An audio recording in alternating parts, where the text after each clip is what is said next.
First, I would like to congratulate you on initiating a new observatory on addiction at this time.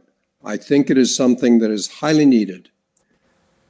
Second, I would like to say how honored I am that I have a role from so far away in Canada that you are giving me a role in being part of the new observatory.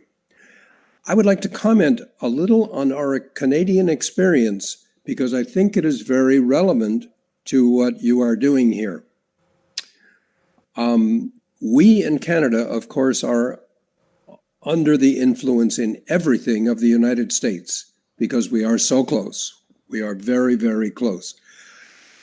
And that means that our drug policy position was pretty much determined by the United States beginning early in the 20th century and right up to approximately 1965. We were very much under the wing of the United States. And something magical happened in 1965, which is that somehow, for some magical reason, which I do not know, we began to think freely on our own. At that point, we started our own equivalents of observatories. We started the Addiction Research Foundation in Eastern Canada. We started a brand new university in Vancouver in Western Canada, which is Simon Fraser University. We started something called the Portland Hotel Society. And we eventually started the British Columbia Center on Substance Abuse. These are all, in my mind, something like your new observatory. These are independent think tanks or research groups or policy groups, which are designed to improve a very, very bad situation. Up till 1965, our addiction situation was extremely bad. We had lots of police brutality. We had a steadily growing problem. We had lots of people in prison, and we weren't getting anywhere. After 1965, with our new research institutions, things began to change. And we had a big win, and we also had a big disappointment. And I want to tell you briefly what the big win was and what the big disappointment was. The big win was that we got over the war on drugs. We stopped the police brutality. We stopped sending so many people to prison. We stopped making the problem worse with our policy. We had a policy which basically made the problem worse, and we stopped it. And you can see that in my city. If you could come here with magic eyes and you would look at the two big prisons that we have in the city, which were, in 1965, they were primarily filled with drug users. There were other criminals, of course, but most of the people in those two big prisons, and I mean big prisons, were drug users. Now, if you come and you look at those places, you won't see the prisons. The prisons are gone. They have been torn down. And in those places, there are very nice houses, and our people are living in the houses, and children are playing in the backyard. And most of those people don't even know that where they live was once a prison. That's our big success. We now do not make the problem worse by taking children from the streets and throwing them into prison for a little bit of powder in their pocket, and they stay in prison and become criminals. No, we don't do that anymore. We don't have the police brutality anymore. That's our big win. Our big disappointment, however, is that our drug addiction situation is almost as bad as it was before. That is, we still have lots and lots of drug addicts, and we still have a big overdose problem, and parents still worry about their children becoming addicted. We've solved the problem of making the problem worse. We no longer make the problem worse with our big prisons and our police brutality, but we have not got to the bottom yet of why our addiction problem occurs in the first place. And that's why our research efforts have to continue.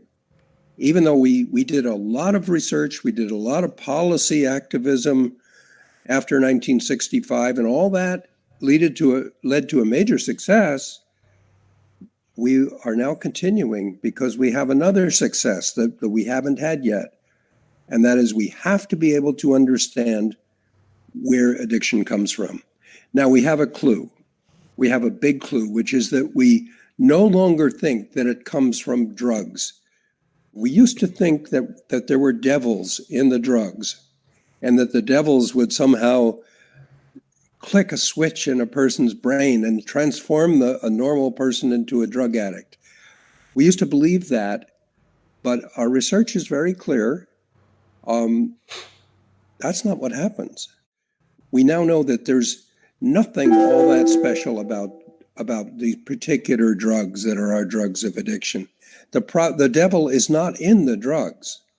We now know that the devil is in the kinds of social conditions which make people addicted. And we know that some of those social conditions have to do with poverty, of course, but some of them don't have to do with poverty. For example, in my city, which is a rich city, we have very poor people, and they have big addiction problems, but we also have big addiction problems among our middle class and among our rich people. So we know that the addiction problem is complicated, and we have not solved it yet. And that is why the research must continue. And I started by saying that we were at one time dominated by American research in this area. Well, we are no longer. We're on our own. And the research that we're doing is about where addiction comes from in Canada. We're not trying to find God's truth about where addiction comes from everywhere in the world. We want to know where it comes from in Canada, and we will. This is my main recommendation to you in Brazil as you start this new observatory for addiction.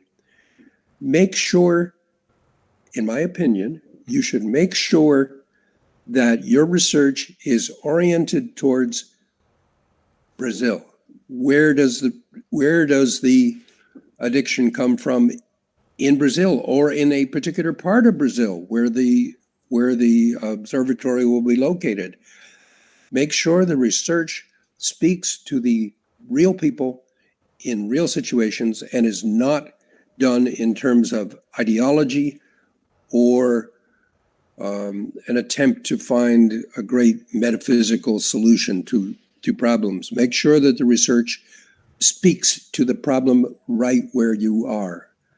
And that my other recommendation is, and this is based on my Canadian experience, so it may not be relevant to you, but I say it in case it is relevant to you.